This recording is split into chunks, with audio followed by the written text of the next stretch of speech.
Hi, Adarsh. Okay, I think Dr. Hemang has joined, or So he's not yet joined. so let me give him a call. Yeah.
Hello, others, can you hear me?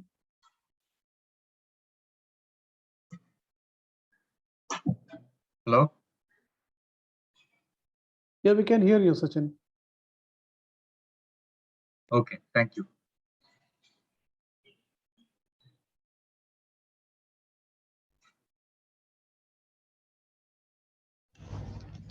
So I'm not seeing any of the share buttons or anything.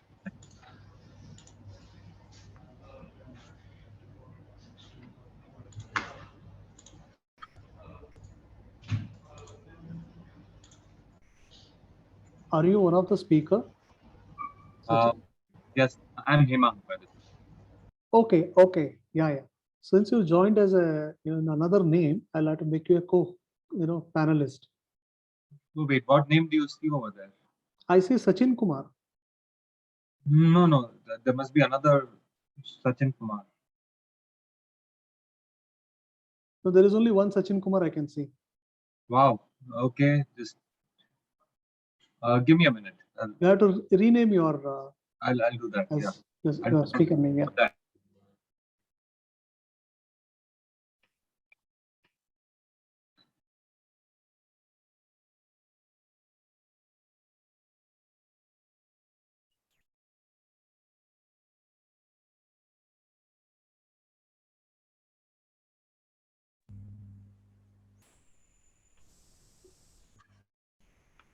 Okay.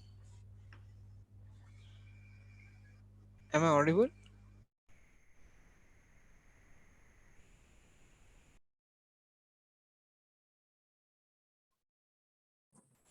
Yeah, you're audible, Mr. Hemang.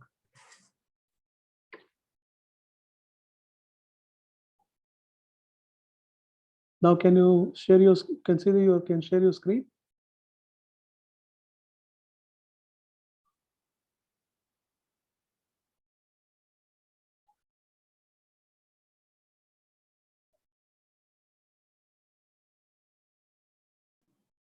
I assume you can see me, right? Yes, we can see you. Yeah. Okay, I see the screen share button. It's okay, great. Yeah.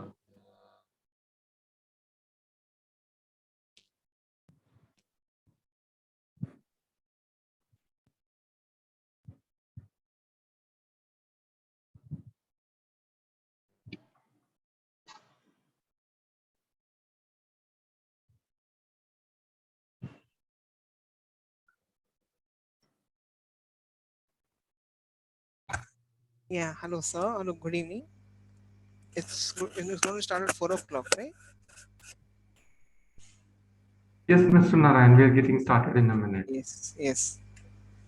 So, Hemang, this is Adarsh. I'll be the host for the session. So, can we get started, Mr. Harsh, Dr. Hemang? Yeah, sure, we can, Adarsh.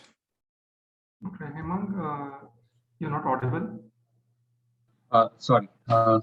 Yeah, we can get started. I'm okay. Sure. So, Great. Okay.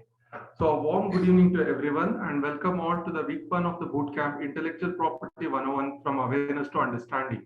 It's a 3 weeks bootcamp with one session per week. Today, we have with us Dr. Hemang Shah and Mr. Harsh Pangi as speakers.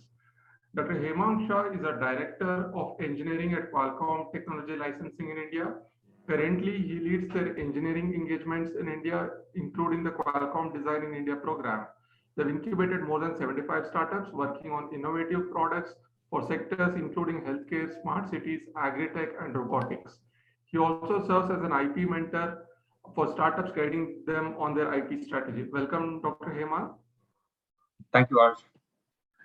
And Mr. Harsh Pangi is the founder of. Yes, thank you, Dr. Hemang. So Mr. Harsh Pangi is the founder of IP consulting firm IP5. He has a diverse professional experience of working in the field of engineering and technology with companies like Infosys, Tata, LC, and in the field of IP with SAP Labs. He's registered to practice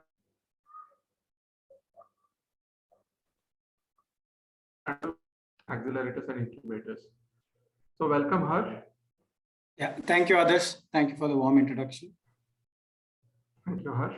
The session is of 1 hour and will start with an introduction and brief of a free to use Government of India platform for IP training eduproindia.com, which Dr. Hemang is closely associated with, followed by basic and fundamental concepts of intellectual property by Harsh. Also, for the audience, the platform is open for questions. You can drop in your questions anytime during the session in the chat box. Speakers will answer them towards the end. So without further ado, let me hand it over to Dr. Hemang.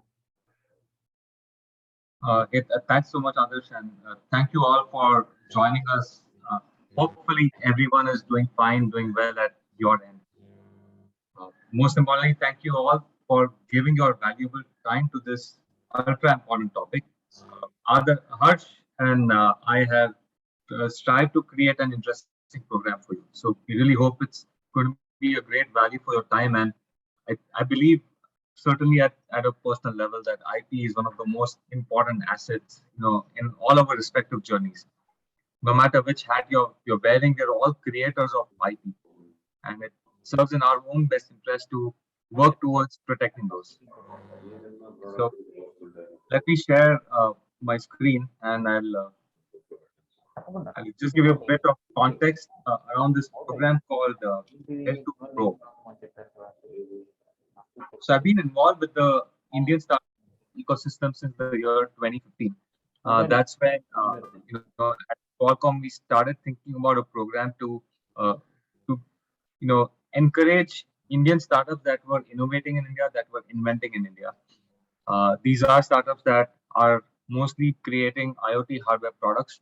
The program has reached a level where the 77 startups that we have incubated have collectively filed for more than 200 patents of their own. Now that did not just come about like like that. We had to kind of mentor them, and in the process, we realized that startups have their very unique pain points when it comes to intellectual property. And I think at the outset, what we set out to do with this program was to increase the awareness and help in their understanding of various IP aspects, such as the importance of patents. We have a number of startups that are working on copyright on software.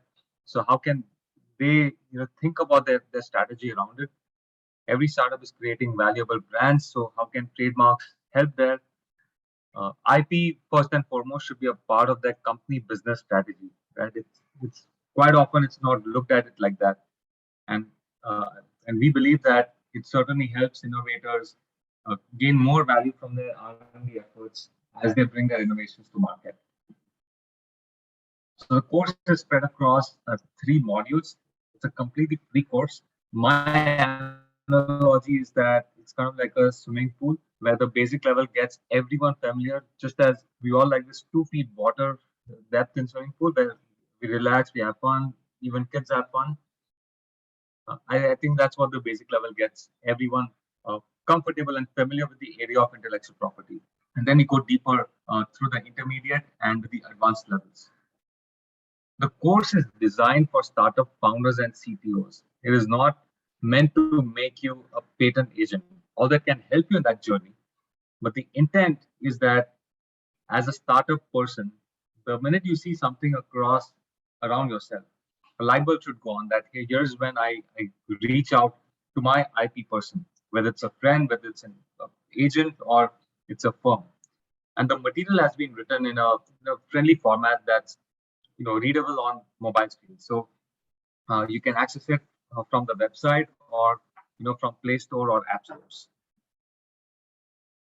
Every lesson has a short summary video, a short intro video, and a short summary video.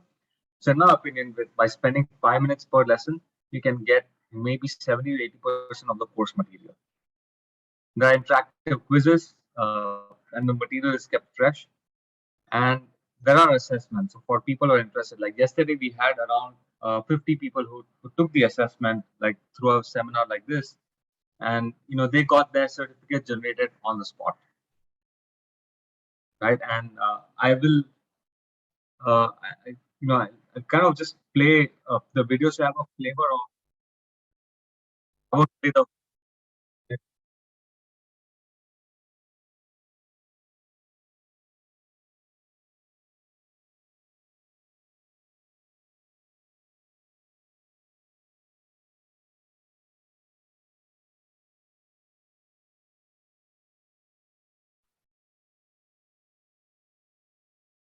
Dr. Hemang, we're missing the audio. Oh, sorry, I thought I shared with the audio, but I think I'll go with the keyword over here that we're trying to demystify IP.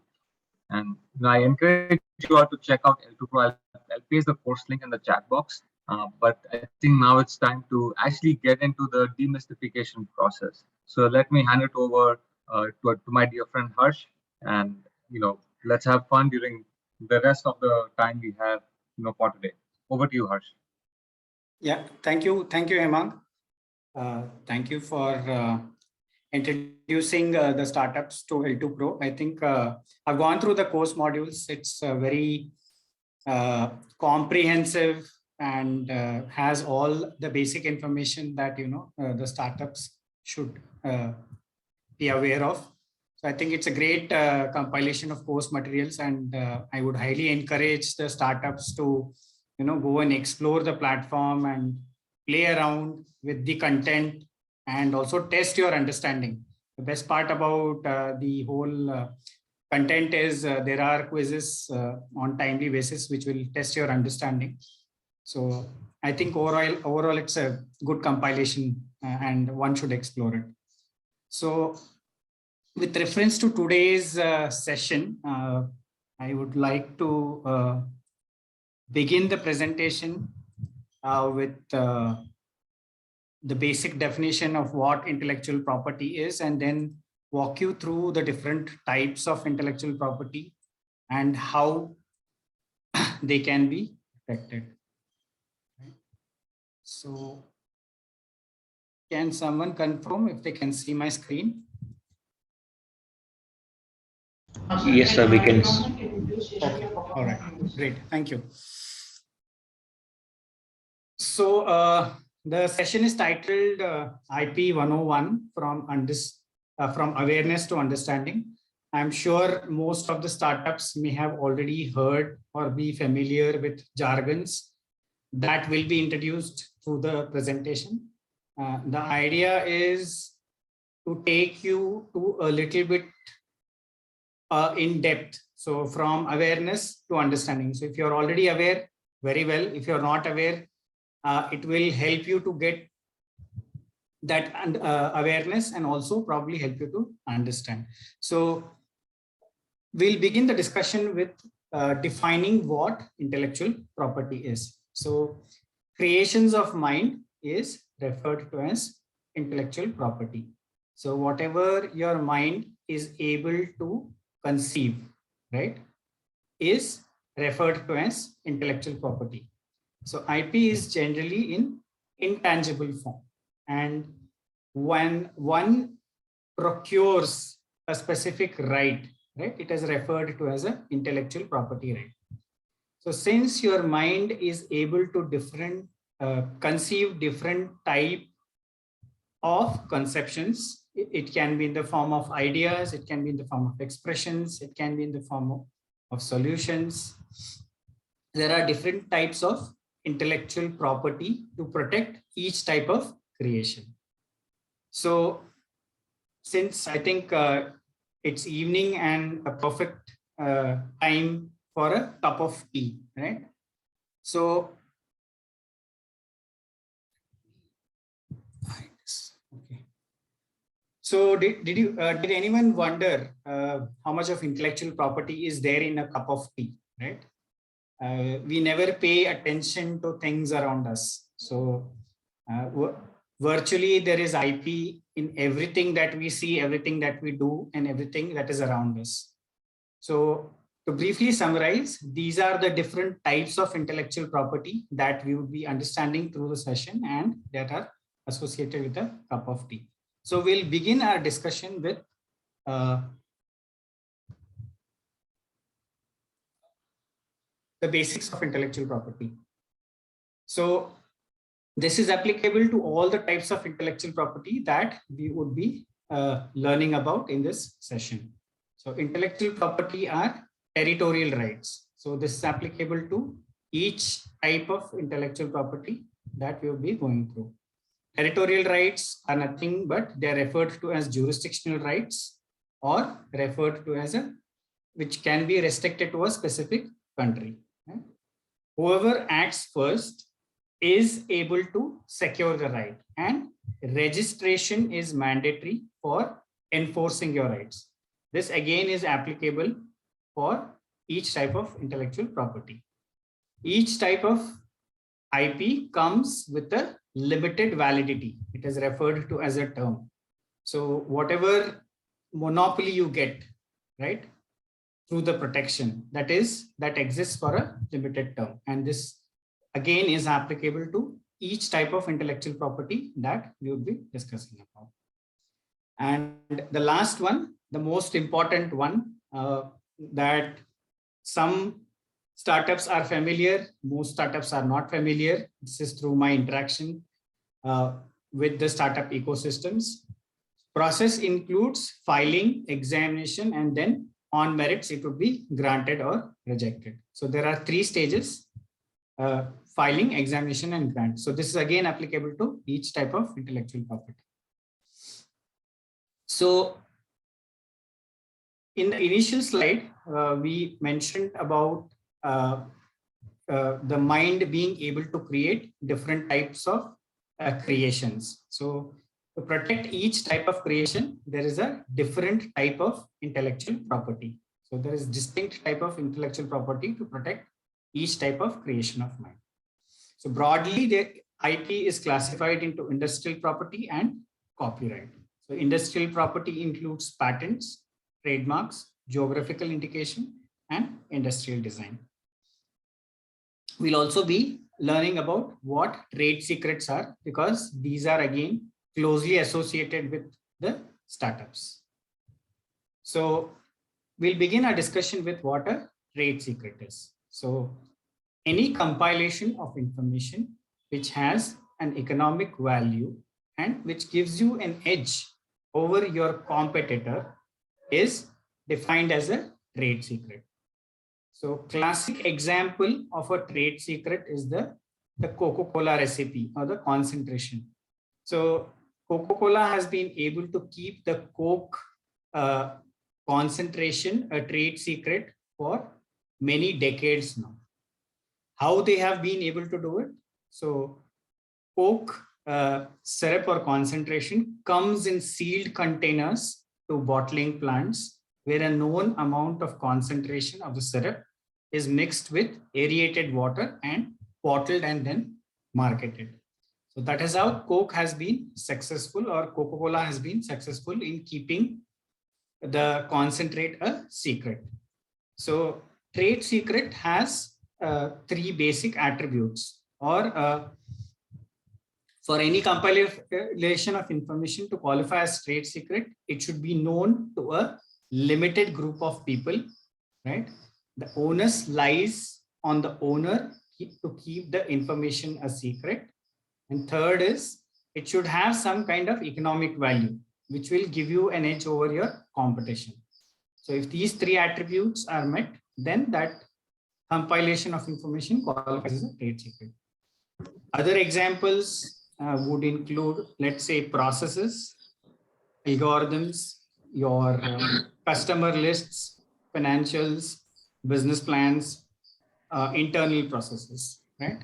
So trade secrets are perpetual, which means that they do not come with any specific validity. You can protect them perpetually. As long as you can keep the information a secret, you can maintain the trade secret.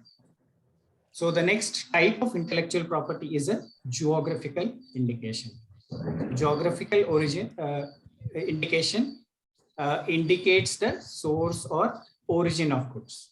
Generally, it's applicable to agriculture, natural or manufactured products related to handicrafts or industrial goods. So typically, the validity of a geographical indication is about 10 years, and it's renewable for another 10 years.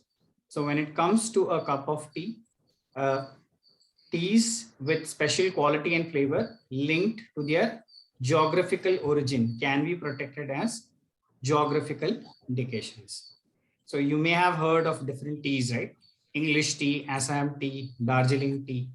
So these all indicate the source or origin of the tea.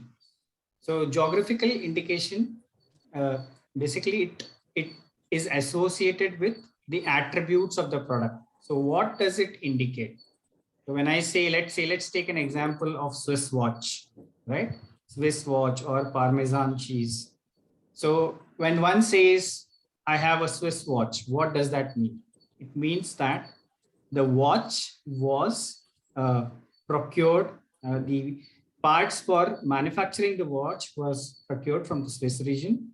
It underwent a manufacturing process within the Swiss region. It meets certain quality standards, which is the regional attributes, which is why the product qualifies as a Swiss watch. So few other examples would include, Hyderabad biryani, Mysore silk, Lucknow chicken. So these are all different types of geographical indications.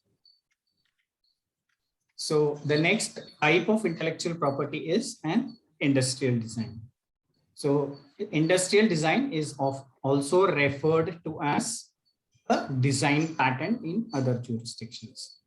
So anything that is visible to the naked eye, which can be in the form of a shape or a pattern or arrangement of lines or colors or combinations, can be protected through an industrial design.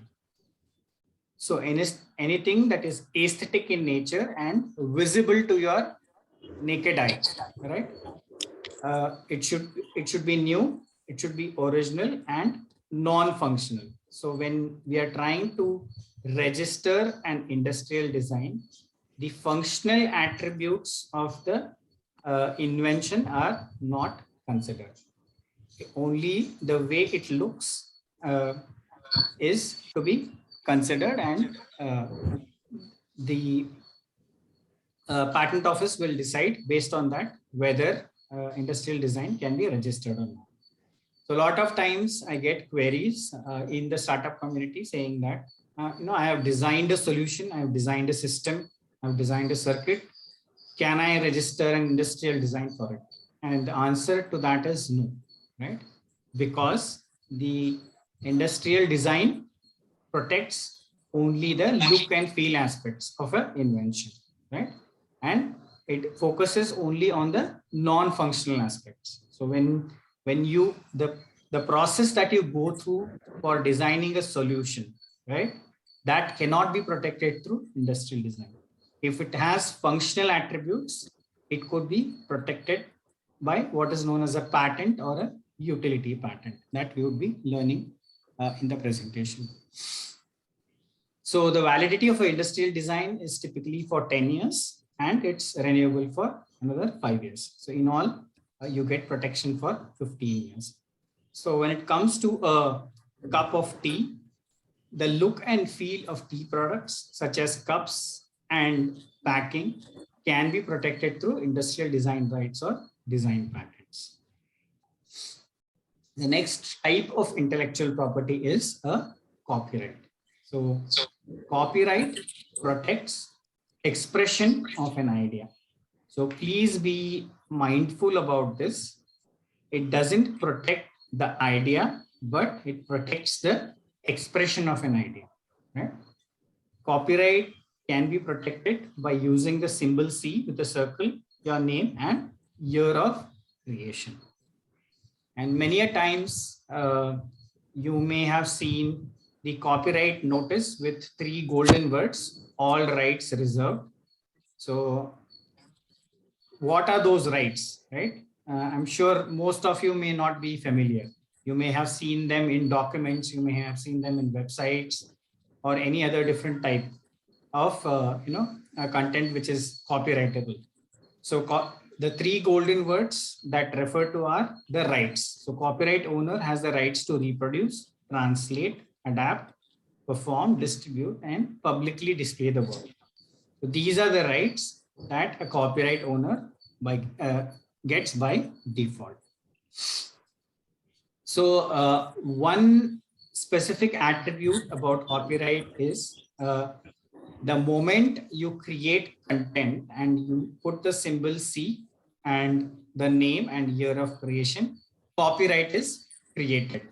So there is no mandate to register the copyright, but only if you want to enforce your rights, right, then registration is mandatory.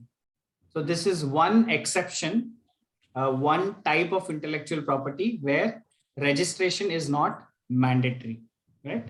So copyright gets created the moment you create a content, and if you feel that it is really proprietary and needs to be protected, and you want to really go and sue someone, only then the registration aspect comes into picture. Only if you have registered, you can go and sue someone, right? So typical content that can be copyrighted is code, website, database design, cartoons, art, literature, music, cinemas. So all these can be copyrighted.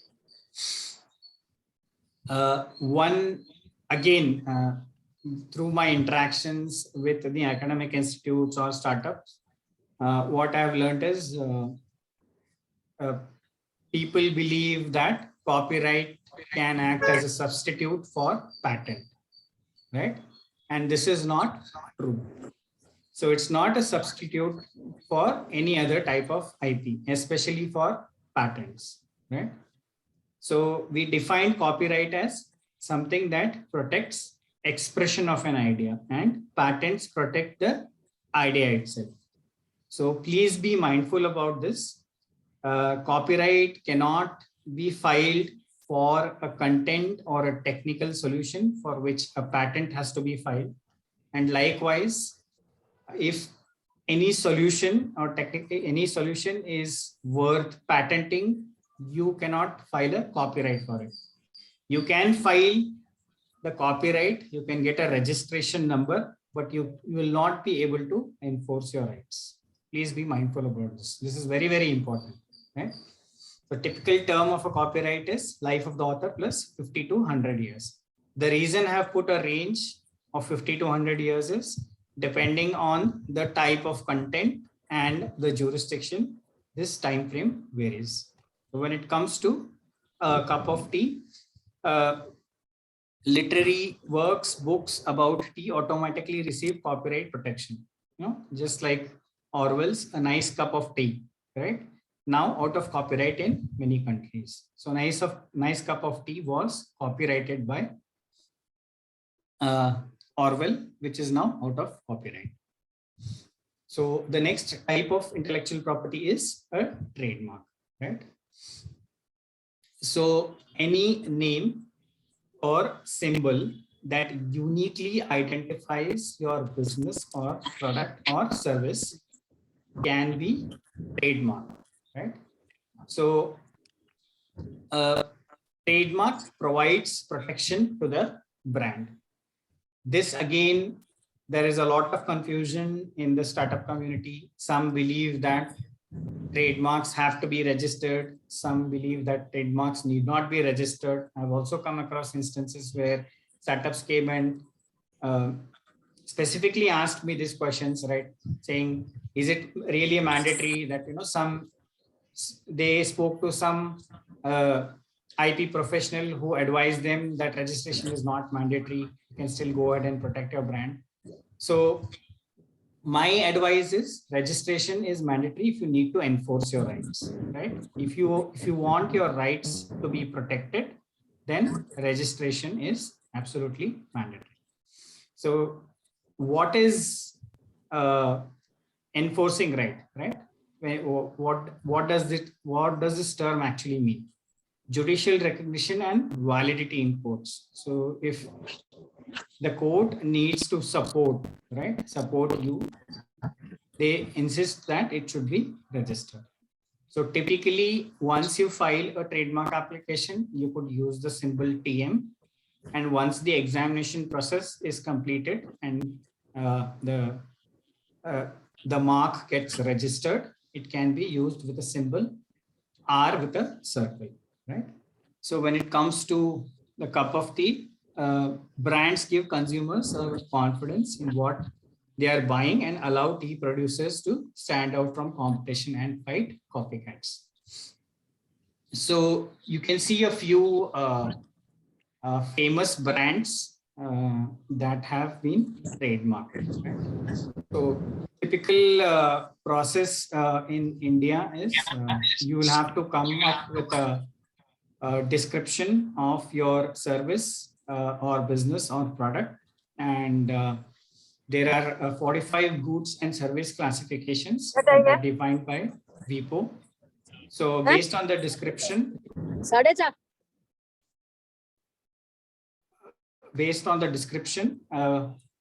we will identify one or more classes in which your trademark has to be registered, right? So once that is identified, we would initiate the process of filing the trademark.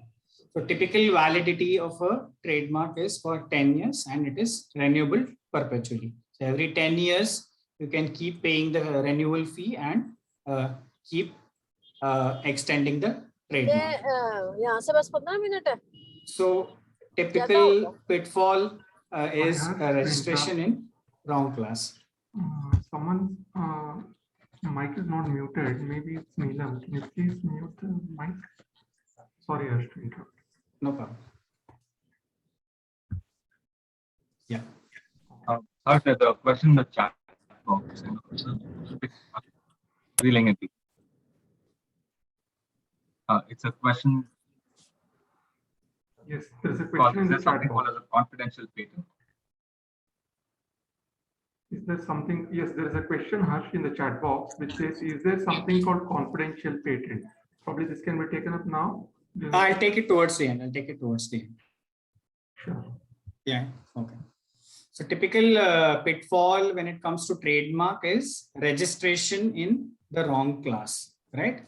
So there have been a lot of instances, again, startups have come to me saying that, we have registered our brand, but looks like we are not able to enforce it because there is an identical brand which has been registered in some other class, or we have ended up registering our brand in the wrong class. Can that be fixed?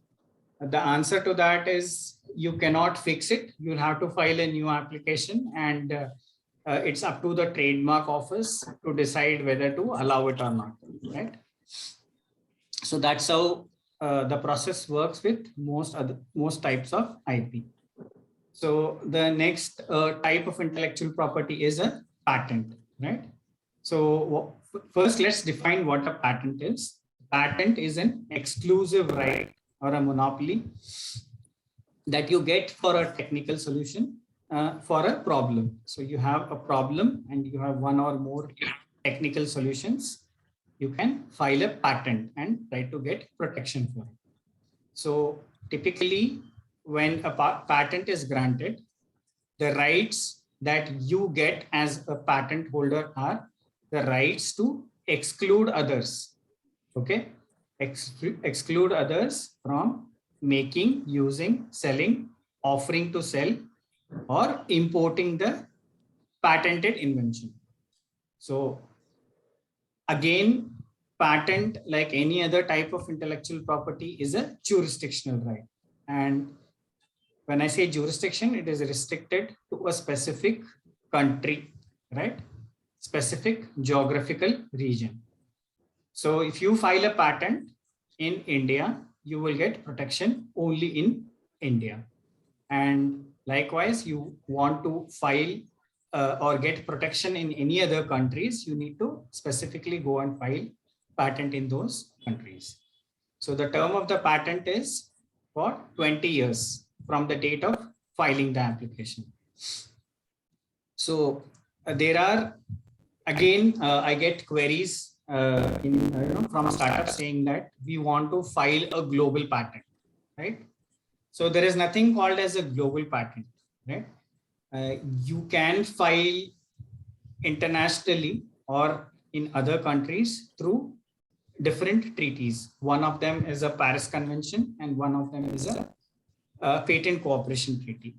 So Patent Cooperation Treaty is again facilitated and managed by WIPO, which allows you to make a single application and select the countries in which you need protection and go through the examination process in those specific countries, right?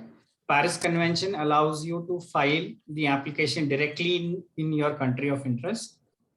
This has to be done within 12 months of first filing the patent application. Likewise, when it comes to PCT applications, you have to file the PCT applications within 12 months from the first filing. So let's say you first filed in India today. So within 12 months from now, you have to initiate the PCT process or file directly in the country of interest through a Paris Convention. So again, there is a belief in the startup community saying that PCT applications, by default, you will be protected in all the countries, right? There are 153 member countries of PCT, and by default, you get protection in that. And that is not true. There are two phases. First is the international phase, and second is the national phase. So in international phase, there will be a search done, and you'll have to select a searching authority, and a search will be done, and a search report will be generated with a preliminary opinion on patentability, right? Once you have that, you have to initiate entering into the national stage of countries in which you need protection. So there is no by default protection, right? You have to pay the fees of the respective country and enter the national stage.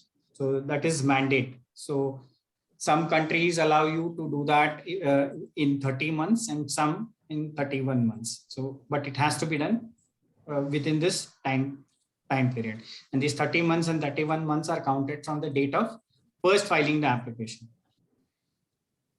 So continuing our discussion on patents, there are two types of applications that one can file. One is referred to as a provisional patent, and one is referred to as a complete or a non-provisional.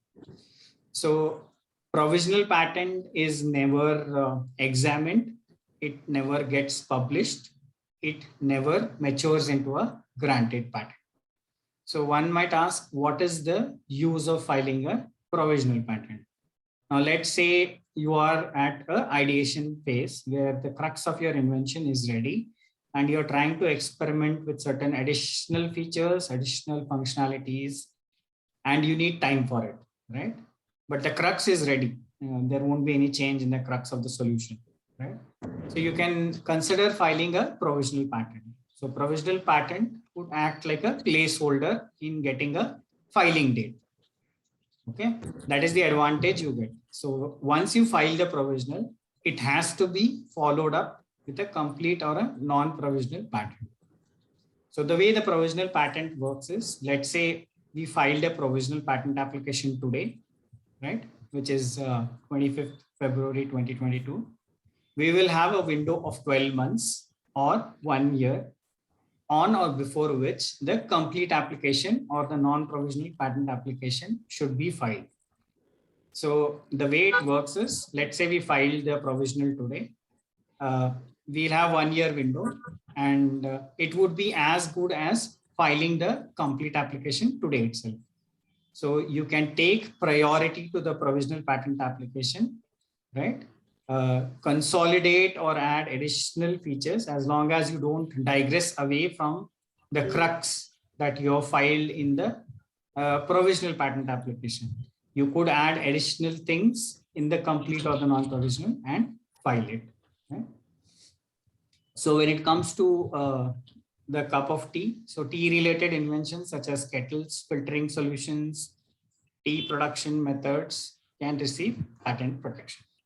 So continuing our discussion on patent, so your idea or technical solution should broadly fall into one of the categories of a product or a process or an article of manufacture or a composition of matter or improvements of these, right? So product, I think most of you are familiar with what a product patent is. Process, I will give you an example of a very simple process.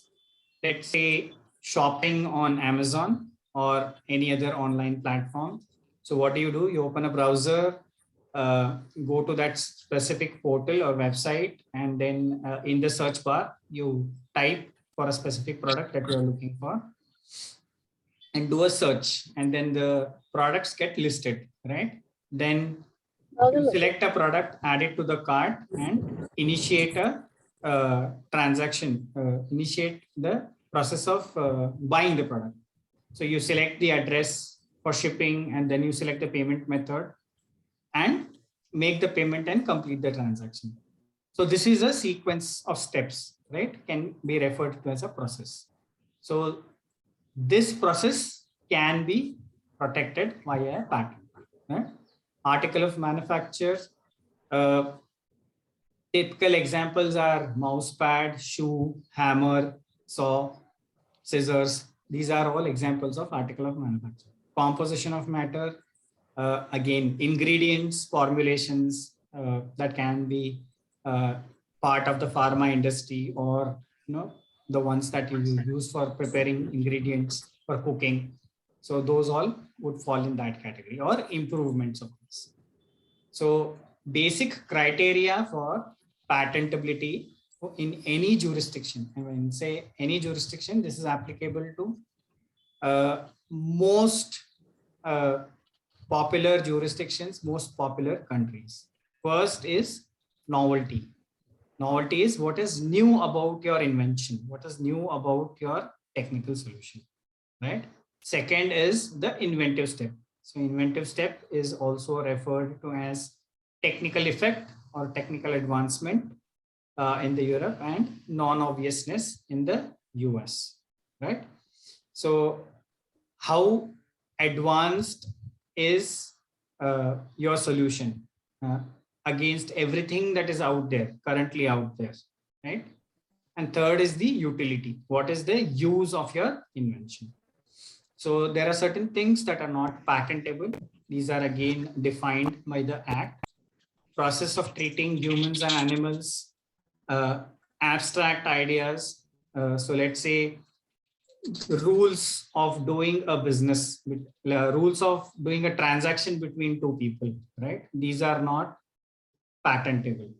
So again, if there are any rules that are governing a game, these are not patentable.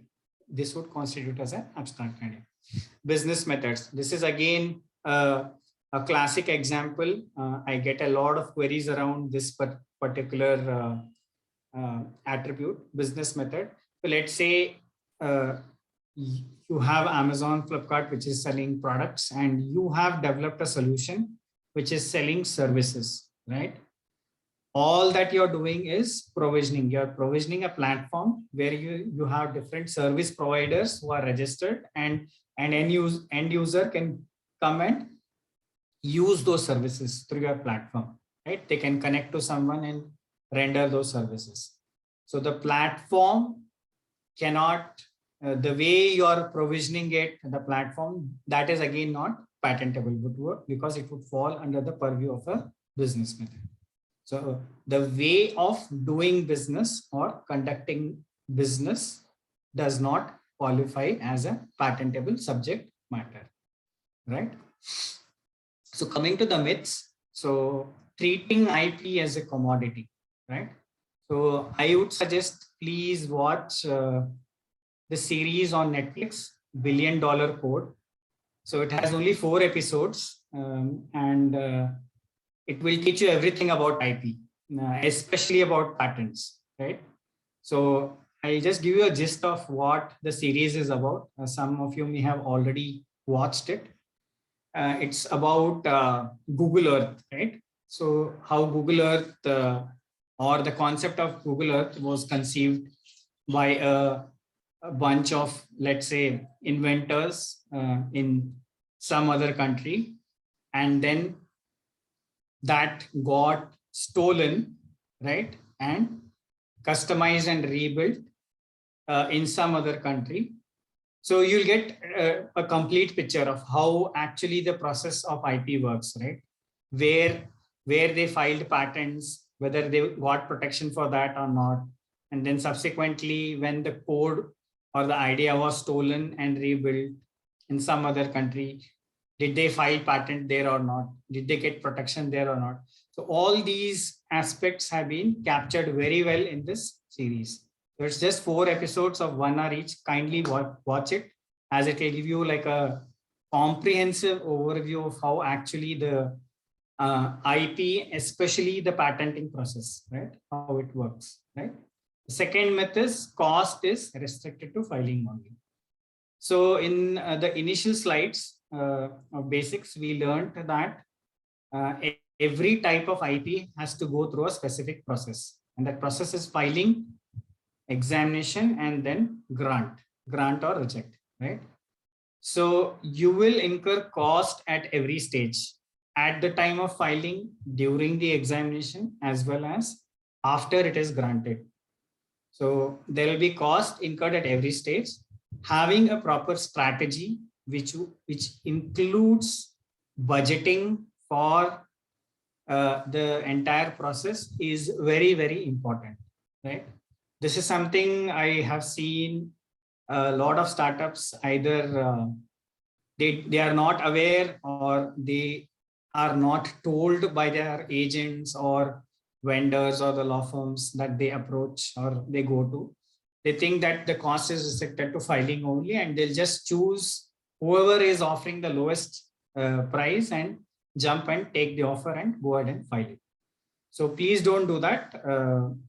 It is very, very important for you to understand how the process works and how cost plays a very important role in influencing whether you will get the patent, you will get the IP towards the end or not, whether you get it or not, whether it's enforceable, whether it can be designed around. There are many aspects, right? There are many things, many angles that one needs to consider and think. So it's not just you have a technical solution, you file a patent, you get a grant, and it's done, right?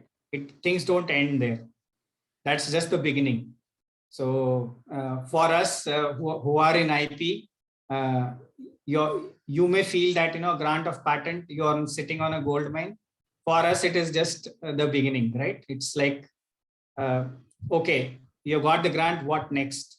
That's when the real game starts, right? So please be mindful about this. Third one is idea, prototype, proof of concept. Again, I've seen a lot of confusion around this particular point. Startups waste a lot of time thinking that ideas cannot be patented, or we have to build a very robust prototype, or we should have a proof of concept to file a patent application. It is good to have a prototype or a proof of concept, but not absolute mandate for filing a patent application. As long as your idea has a structure, right, you can go ahead and file a patent application. So now I'll give you an example. What do I mean by structure? Let's say your idea is like a black box, right? It is receiving input.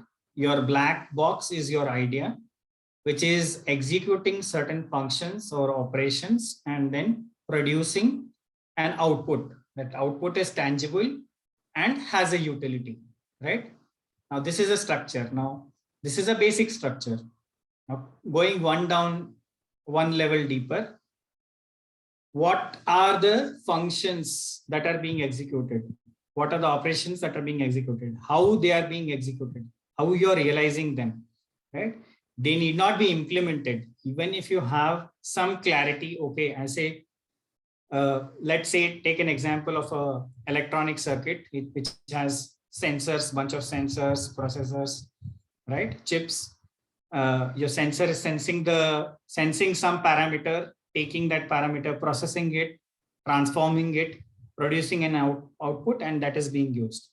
Right? How you're doing it, see, whether you're using processor X or processor Y, that is not required. It's not a mandate for filing the patent application.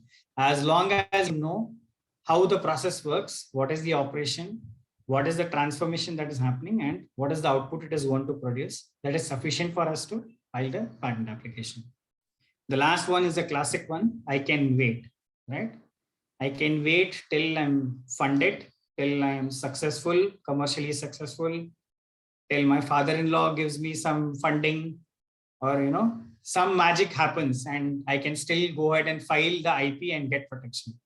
No, it doesn't work that way, right? We learned this again in the introductory slide, that whoever acts first is able to secure right. And whoever acts first, not in your street, not in your country, not in your city, but in the world. So please be mindful about this as well. This is one more myth. People think that, because, someone has done something outside, they have not done India, I can do it and get protection for it.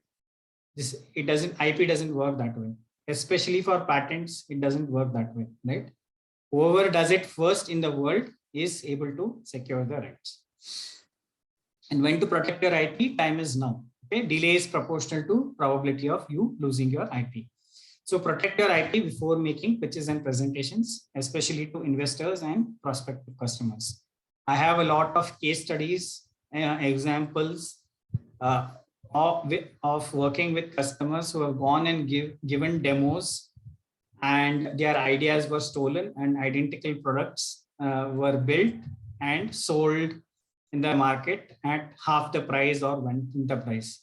I would be happy to share these examples towards the end of the presentation, right? Why to protect IP? So it will give you an edge over your competition, access to new markets, and gain value through licensing. I think Hemang will be able to throw more light on the licensing aspect, because he's been actively involved in the licensing activity. It opens up opportunities for collaborations, be it in business, research, innovation, or outsourcing, right? Ensure freedom to operate. This is very, very important if you are trying to build a product and launch it in multiple markets. And when I say multiple markets in different countries, you need to ensure that you would not be infringing patents. Generally, with tech companies, some of the customers that I have worked with, especially in the medical device domain, get a FTO done. So FTO is nothing but freedom to operate. So that will give you a clearance as to whether there are any patents that you may prospectively infringe, right? If such a scenario exists, if there are patents that you may infringe, you may consider going and seeking a license. So we'll talk about this more towards the end, right? So the last one, strong brand identity and commercial value. This is what trademarks can give you, right? So I need not tell about the brand value of Google, Apple, Nike, right? People are willing to pay just for that logo, just for that name. So that is what brand identity and commercial value is all about. So some of the do's, best practices to seek protection as soon as possible. Try to have non-disclosure agreements. This is again very, very important, especially when you're doing pitches or presentations to your customers. Try to have an NDA in place. It will help protecting your interests at a later stage, right? Seek value, professional help. So I keep telling startups, or whenever I speak on this topic, try to seek professional help and don't try to do it yourself, right? This is like a medical field, right? IP is like a medical field. So simple suggestion that I can offer is, if you can read a book and perform a heart surgery on yourself, then you can read a patent and draft a patent yourself. So it's as simple as that. So I'll let you decide that. Okay. So identify your IP assets before it's too late. This is one more thing that most of the startups fail doing, right? They are too busy building the product, building the service, launching, reaching the milestones, building the team, not paying attention to what qualifies as IP, whether it's protected or not. Lot of instances, lot of cases where information that qualified as trade secret was stolen by employees or co-founders. There was a tiff or disagreement between co-founders, and the trade secret was not protected, right? You need to take care. You need to have agreements, contracts in place with your vendors, with your employees, clearly defining what is the IP, what is the type of IP, and what one can disclose, what cannot be disclosed. So you need to be a little diligent on this. Off late, I've been getting a lot of requests from the VCs where there has been a tiff in the co-founders, and the VC has invested, and now there is a tiff, and one of the co-founder wants to leave, and they have the IP in their name, or they have the trade secret, and they are just going to go out and start something by themselves. So everyone has that fear. So to avoid all these situations, it's best to have contracts and agreements in place so that everyone is clear about what is the IP and how it can be protected. I have a strategy to build an IP portfolio. This is very, very important. Again, I would want to go back on my comment or the statement that I made about sitting on a gold mine when the patent is granted. One patent cannot make you a billionaire. Qualcomm is a perfect example for that, and I will let Hemang speak. The power of licensing, the power of IP, and how Qualcomm has been able to leverage. I'm sure he'll have better stories to tell you than what I have, right? And I would suggest please focus on building a strategy, right? Again, one classic example that I can give is of Uber. So everyone has used this app to book a cab. So Uber has kind of secured or built a very solid IP portfolio around this, right? So if you look up, there are like more than 200 or 300 granted patents in just booking, right? The way the route is decided and calculated from source to destination. Uber has used different attributes, different parameters, and secured their rights around this. Some of the don'ts, false claim without filing. So there are legal liabilities, fine, as well as imprisonment. So I again come across a lot of startups who claim that they have filed a lot of patents they use it as a marketing jargon. But when you go and look up the respective patent office databases, there is no such filings. So please do not bank on false claiming. Don't Google. Google doesn't have all the answers. It's a good place to start, but it's always recommended to seek professional help. Don't do it yourself. Jugaad, I know that's the Indian way of doing things, but then again, I gave the example of performing the heart surgery, right? So if you can do the heart surgery on yourself, then you can draft a patent application yourself, right? So try to do it right the first time, because IP is doing right the first time. It's not that something that you can go and fix or change at a later stage. So don't publish, especially in journals, blogs, or publicly disclose. This is again very, very important. Try to seek protection as soon as possible. If you think that there's an idea that's worth protecting, try to get in touch with a professional and seek professional help. So with that, I would like to conclude my presentation and open up the floor for questions. Thank you. Thank you, Harsh, for very informative talk and covering the topic broadly. I think we can now take questions. So Yes, so I have a, yes, go ahead, please. yes, I have a question, sir. Hello, am I audible? Yes. Yeah. So actually, this does a trademark for acts like a patent. So meaning like if when you file a trademark in one country, based on that, can you file a trademark in some other country through some PCT or something like that? Hello. Yeah. Dr. Hemang, would you like to take it up? Hello. Yeah. Should I repeat it, sir? Yes, Mr. Naran, if you can repeat again. Yeah. So I just want to know whether trademarks are treated like patents when they are filed and all. Meaning, like, see, if I'll file a trademark in India, and based on that, through PCT, can I do the same thing file it in USA? Or you have to file separate in USA and India? They're totally different, or something like patents interconnected, right? It's like through PCT you can file it in another country, and something like that happens for trademark also.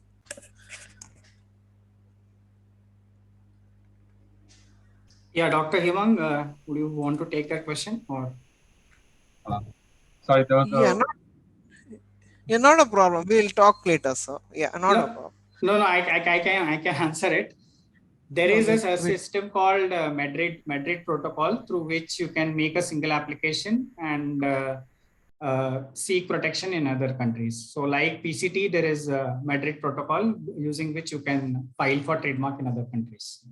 Okay, so okay, there is a limit for that time. Okay, yeah, within 6 months. Yeah, I think within 6 months of first filing, you need to file in other countries. Okay, sir. Thank you, sir. Thanks a lot, sir. Yeah, I'm having network issues. I'm keeping video off my, so no problem. So when I want to chime in, I'll ping as well. Thanks.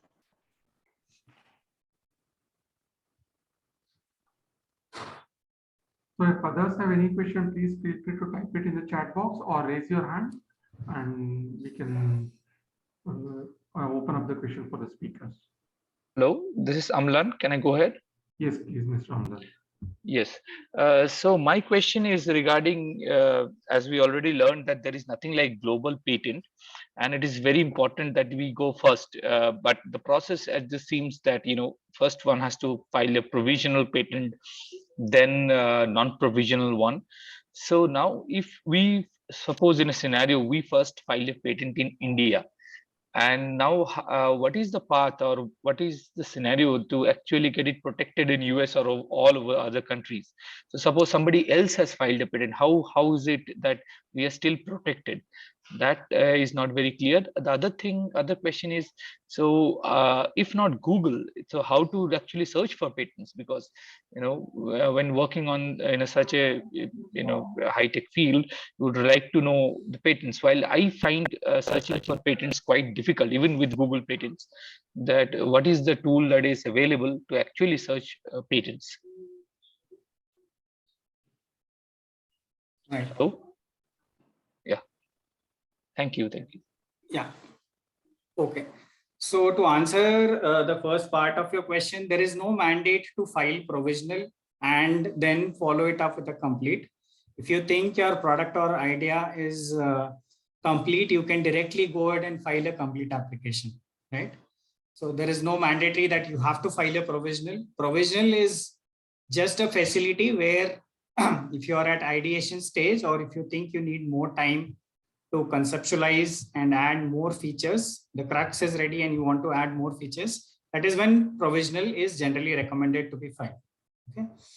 And coming to the next part of your question, how do I know if something like that has already been filed or exists outside India, right?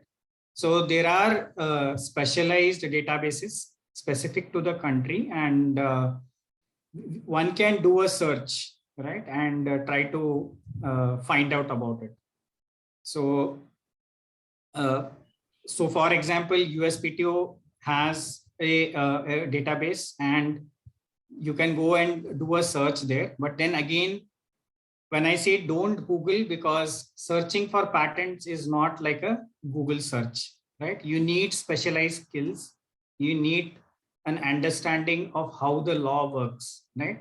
I mentioned about 3 basic criteria for patentability. One is the novelty. Second is the inventive step. And third one is the utility. So novelty is when you do a search and you are able to find only one reference, right, which covers all the aspects of your invention. Now, the second part, inventive step, this is where the complication starts. So the way the inventive step is evaluated by every patent offices, they will see if your solution is a combination of different solutions, right? So they will break your solution into distinct parts and then do searches and see if references can be combined. That is when the issue comes into, that is when the issue starts arising.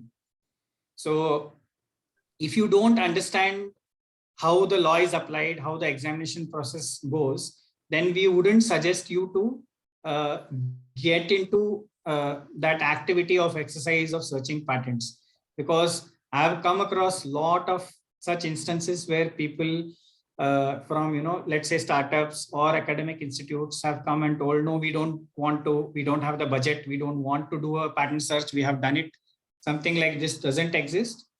And when I do a search, okay, based on what information they share, the prior dates back to as old as 1950, 1960, 1970. So you need specialized skills. You need to be trained to do that. And that is the reason I suggested, please don't engage in that activity, because the way you are looking at the solution and the way I would look at your solution would be different. So this is very, very important when you're doing a search. So you can do a search, get a report, get an opinion, and then decide in which countries you want to file. Yeah, thank you. Just one addendum, one part which was missing is, suppose you file a patent from India, and then somebody else is filing another patent, maybe in US, somewhere in the other part of the world, right?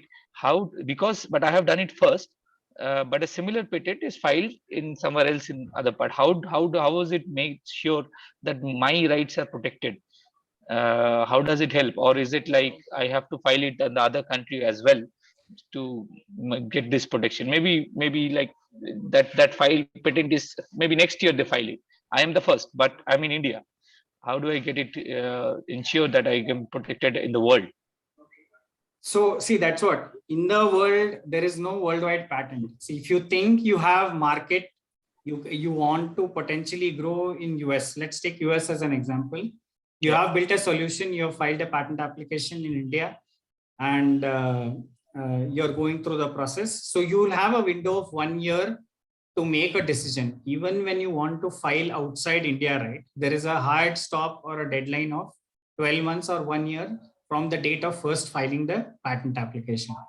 You have to make the decision and identify your market and have to file the patent. If you don't file, you will lose rights. If somebody else files it, right, they may not be able to get the patent granted, but then if you go and try to file it at a later stage, you will also not get it because you will have lost your rights. So that 12-month window is a very important time frame.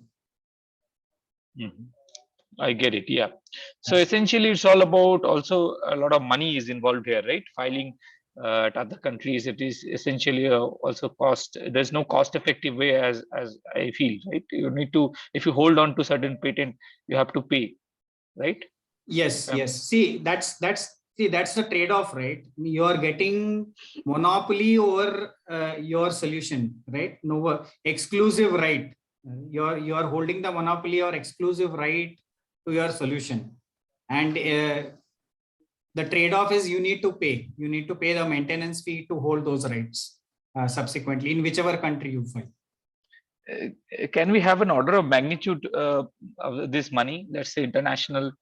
I have heard it is something around 12 lakhs a year. Something around this figure is a good number. Is it like that? No. See, it depends on which country you are filing, how many applications you have filed, which stage you are.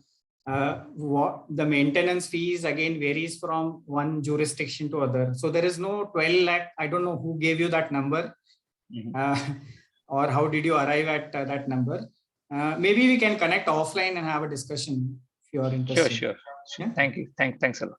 Yeah, I'd like to chime in over here on a couple of points. Yeah, sure. So I agree with Harsh in the sense that if you're looking, so the first or maybe the second question, which was around this prior art search, right, where you have to generate a search report, yeah, it is best left to professionals. But if you want to do a search, right, you can look at variety of references. There's Google Patents, there's the India Patent website, there's WIPO database. So it helps to know how the process works. Please be curious about how it works and all that. And of course, for the formal report, at least I would say for my inventions, I always rely on a professional report. But yeah, I mean, I'll do my own level of searching just to see, what's out there. And sometimes that also helps as an inspiration also, right? To an inventor, it could help that what's going on in a certain field. So there are all these databases are publicly searchable, and you should take a look at that. The other question we had around this international filing, especially for startups, you should take advantage of the various startup incentives and initiatives which are provided by the India governments. For example, the Ministry of Electronics and IT reimburses 50% or up to rupees 15 lakhs for international patents which are filed. So that's a good reimbursement that you can take advantage of if your invention falls in that domain. Other states also have their own patent reimbursement mechanism. So yes, filing in international countries varies from one country to another. There are fees involved over there.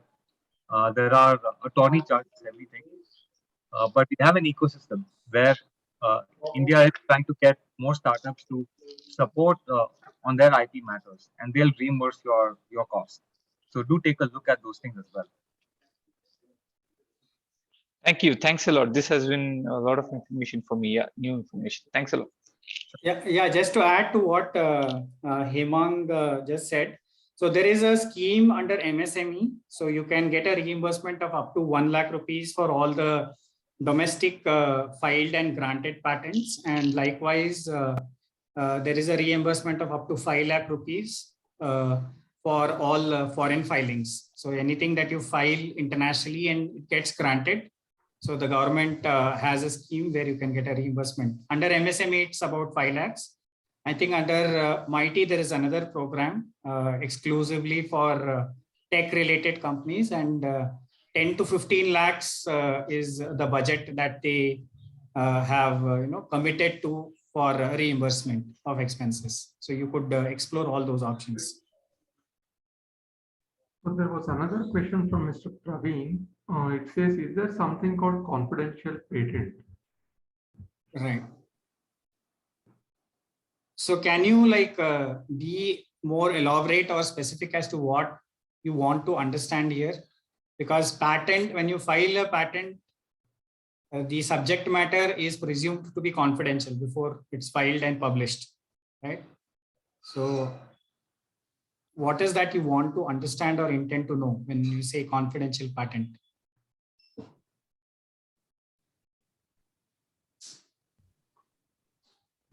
Because I've come across such a question like this before, where usually the person is trying to keep their patent hidden, even after it has been filed. So maybe Harsh, you can comment on this 18-month window or something, and then patents are public documents at the end of the day.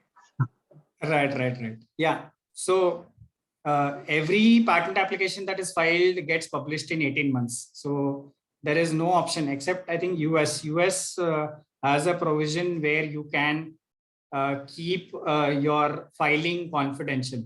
You have to file a request for non-publication and you can keep it confidential. Only US allows that. India, there is no such provision. I'm not sure about other countries. I've not heard of it being practiced in Europe as well. US is the only country, at least in my experience that I've come across, where you can request for a non-publication and keep it confidential.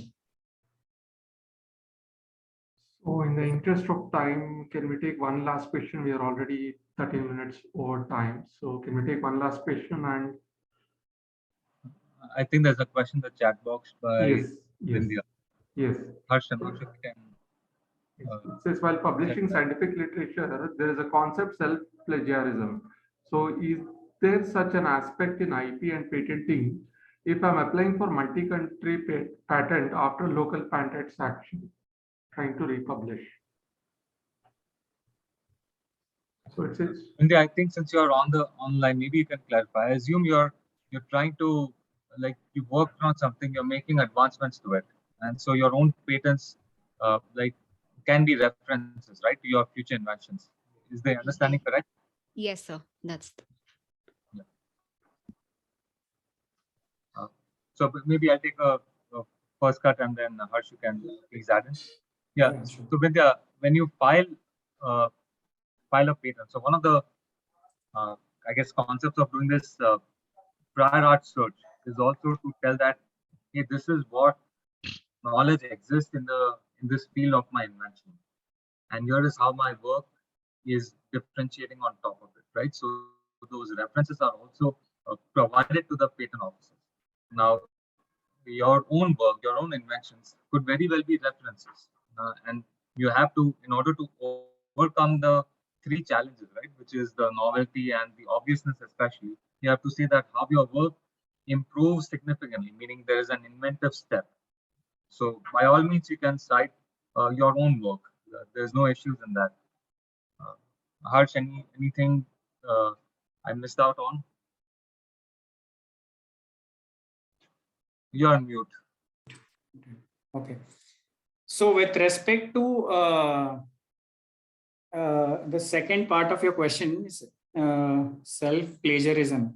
I'm applying for multi-country patent after local patent sanction. So you can actually not apply. So generally, I mentioned about the 12-month window, right? The rule is there for protecting such scenarios, right? You should file within 12 months of first filing. You cannot wait for a patent to be granted in one country and then go and file in another country. That scenario will not exist. Even in the same country, right? I'll tell you one of the latest experiences that I came across working with one of the client. So they had already filed a patent, let's say in 2019, and when the examination report came, they realized that they cannot go through because the patent application was written very badly. So they wanted to refile it because it was a very important invention for them. So I told them that if we refile their prior filed application may come up in the examination report, and they were okay with it. We went ahead and filed it, and we have received the first examination report. And unfortunately, or to their bad luck, whatever they had filed previously has been cited. Now, under such a scenario, making an argument against your own invention or your own application will become very difficult. So that is why this prior art search is recommended to at least give you an idea of what is out there. And if you've already gone through that exercise, please disclose it to your patent attorney so that he's aware that you were engaged or you had filed an application previously, and something like this happened, and you want to reconsider or rethink about strategies of how to go about protecting. Improvements can be protected. Those improvements should be significant and should be technically distinct. So if you can show those substantial improvements and the new application is filed where you are wholly concentrating only on the improvement and not the original invention, then in such scenarios there is a possibility that you might go through with the application. Okay, sir. That was very clear. Thank you so much. Thank you, entire panel. Yeah, thank you. Okay, thank you. So with this, we come to the end of the first bootcamp. And thank you, Hemang and Harsh, for your wonderful and insightful comments. And I'm sure the audience finds the same. And I hope we can continue the interesting conversation with startups in the coming weeks. As mentioned earlier, it is a 3 weeks bootcamp with 1 session per week. So stay tuned in for more sessions. Thank you. Thank you all. Yeah, indeed. Thank you, Harsh. Thank you, Adarsh and the NASSCOM team. And most importantly, thank you all the attendees. Yeah. Thank you, Hemang. Thank you, Adarsh. Yeah, thank you all.